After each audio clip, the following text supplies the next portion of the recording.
About 200 people gathered around a rotary on Tuesday, February 2nd near Nashua North High School for President Obama's visit to New Hampshire.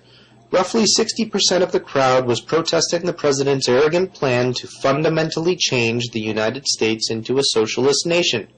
The majority of protesters, including this videographer, expressed their support for a constitutionally limited federal government that is not involved in the daily lives of individuals and businesses. Let's hear from these protesters directly. Tell me about your appeal to heaven today. It's a historic flag flown by George Washington in 1775 when the Sons of Liberty in America were seriously outnumbered, outpowered against the British military. So they knew their only hope was an appeal to heaven, and God gave them the victory. Here we are, America. They flew this flag going into battle and came out victorious, expecting to be.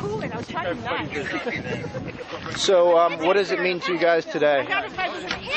We are overwhelmed by the progressive movement and how, like, Obama has put in, I'll say, snuck in all these people into office. They don't have any resume of a reason to be in that job, and it feels like we're drowning. So it's the same feeling as when Washington was overwhelmed with the British forces. The only way we're going to have a hope is if God gives us some miracles here, like Scott Brown in Massachusetts. For instance.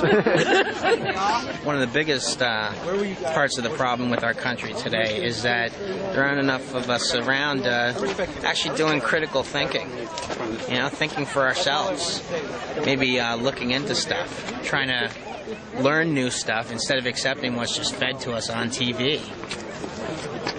What town are you from? Exeter, New Hampshire. Okay, cool. And what kind of things should we be talking about? Where to start? Well, let's just say there's a lot of information out there on the internet. You should always verify everything you find in alternative media sources, but don't just accept everything that's fed to you on the TV. There's a reason it's being fed to you on the TV, in my opinion. Tell me about your sign here. We believe in the Constitution. Well, it's kind of similar to yours. Yeah. We've come too far from our founding principles, So what are those principles? Down to the school. Freedom, liberty, government out of our business. It was a limiting document for a reason. Yeah. Well, what are we gonna do to get that back? What we're doing right now. Then we're gonna be careful. We're gonna pay attention to who's running for office. Tell me about this anti-Che shirt that you're wearing here. Well, I got to make a statement regarding the nature of socialism to kill people wantonly, just without any regard for human life. Che himself, was a mass murderer. He killed thousands of people, and he was on record particularly delighting in killing and torturing people without charge, without due process. They could have done nothing wrong. He would just kill them. So why do people wear the opposite of this shirt? Particularly in the mainstream media, you'll see a lot of people wearing those Che shirt. That's a good question. For some people, I'm sure they're ignorant. Others, I think they have to know more than that, especially when they praise people like Mao and Stalin and support communist activities. They have to know what they're advocating, which is mass murder. It's force. And anytime you have a government which is able to force people, it soon grows into eventually death.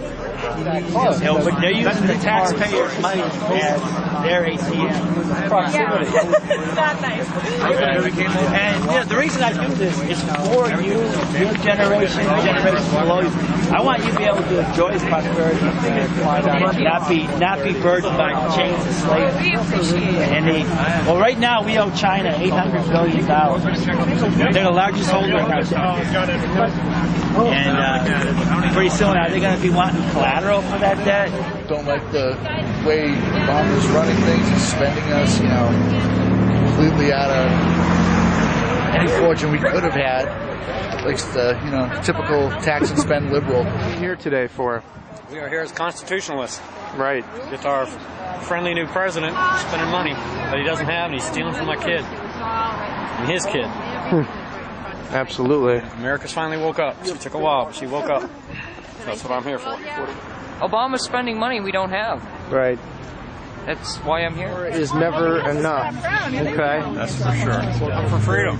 Yeah. Individual rights, individual responsibility. Okay.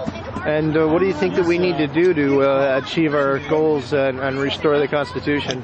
We need to elect like-minded people, better people to office, people that respect the Constitution, people that understand a balance sheet. You cannot spend money you don't have. It's all government intervention. That's right.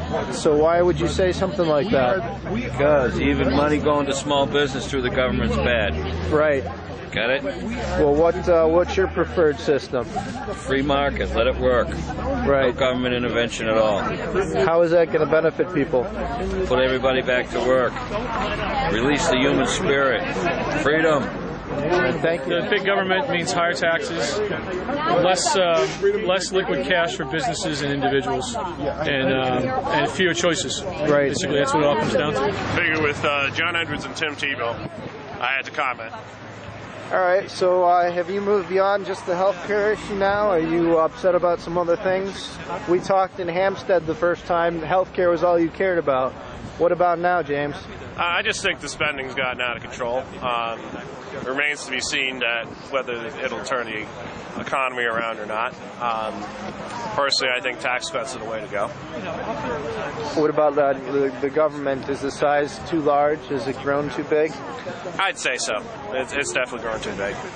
What kind of remedies do you see for all this malfeasance? Well, first of all, you have to cut taxes across the board and get the economy going again. Secondly, you have to look at every program and see, A, is it within the constitutional boundaries of the government? B, could it be handled by states, churches, and charities better? And C, does it work? Democracy, what is that sign? A democracy cannot be both ignorant and free. Oh, yeah, that's Hey, sir, can you explain your sign? Actually, it's not my sign. It's this, mine and her all of ours. Okay. And Chuck's. Great. I've seen you guys before outside MUR. Somewhere, somehow. Excuse me. So tell me about the sign. It's an awesome sign. I agree. It's the best sign ever. What does it mean? What do you think it means? Live free or die. Socialism sucks you dry. Okay. And that's what it means. It's a pretty clear message. Are you still up at the Rotary or you walked back? Why would you say something like that, though? Because freedom, if we don't have freedom, capitalism in this country, we're going to be sucked dry. Right, Socialist health care will suck us dry in every way. It's not something that we can afford right now or ever, in my opinion. I would like to keep my money and choose my own health care. Thank you very much.